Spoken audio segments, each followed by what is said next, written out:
Tom, strange point in the end and a bit of a strange game. What was it like to play in?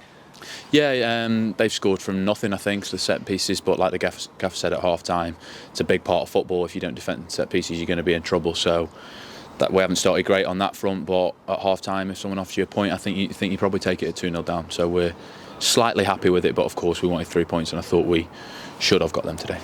Is it always a matter though of building on a performance like Derby and a result like Derby, and in that was perhaps the most disappointing thing today, that you didn't build on the performance? Yeah, definitely. The motivation throughout the week was obviously we beat Derby away from home. There's no point beating them and then losing to Forest Green at home. You know, that was our motivation. So we take a point out of it. You take 4 points out of 6 for the week, and if you look at it like that, it's not too bad. How frustrating is it though in games like that, where obviously you're 2-0 down, it gets niggly and it gets messy? How disciplined do you have to be?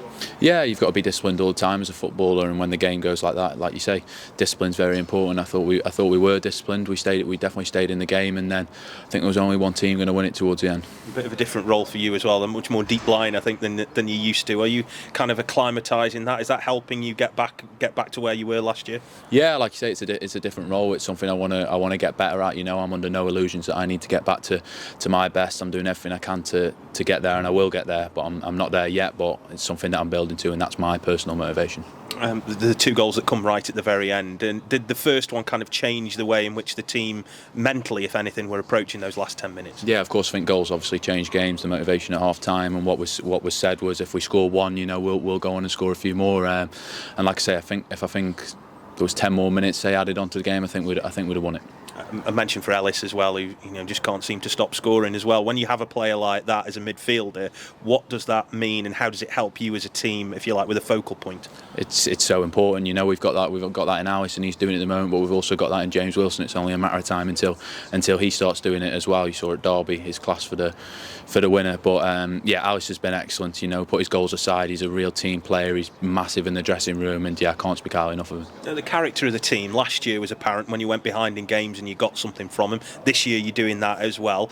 Is that part of the continuity from last year? It's what's built in the club. You know, that's in our DNA now, to never ever give up. That's not just the players, that's everyone at this football club, and never say die attitude, and that's what the gaffer's put into us. Cross said it off time, we're the 3rd best in the league for that. That's something to be proud of, and we've come back from behind today, only got a point, but you know, it's still coming from behind, which is important. What do you have to have in your head when you do find yourself goals down, or 1 or 2 in a game, to then get something from it mentally? How do you have to do that? Well, the goal swings it. Goals change games all the time, so you know that gives you a lift. But you've got to be so mentally strong as a footballer all the time. And when you're 2-0 down, you've still got to think, look, we're still in. There's plenty of time to go, and we did that as a team. Overall, though, you look at that mentality. Has that been key with the players that have come into the club as well, that you've seen from somebody who's been here for a bit? Yeah, of course. That's down to the recruitment team that recruit really well, and I imagine they look at that. But I've got to give the credit to the gaffer for that. He's unbelievable at making his players mentally strong. He's talking to them all week, and that's something he's really, really good at. And like you say, you can see that in the full squad. Well, he isn't the only one who's picked you for 150 games, but plenty of managers have done that. But it was your 150th appearance today. Just tell us what that means to you to have made that. Yeah, great.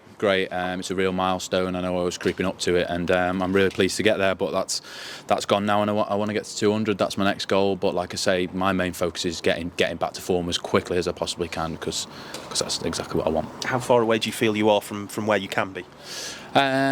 Physically wise, I'm feeling good. I couldn't put a time on it. All I'm focusing on now is coming in Monday and getting training right. That's how I look at things. Just the next thing, I've got to be bang at it, and like I say, I'll be like that on Monday. Like you said, mental discipline's a big thing, I imagine, in that role, to be able to do it, as well as when you're the captain as well, because you've got to set an example. Yeah, of course. Like I say, it's probably one of the main things as a footballer, mentally strong all the time, and that's what I'll be doing.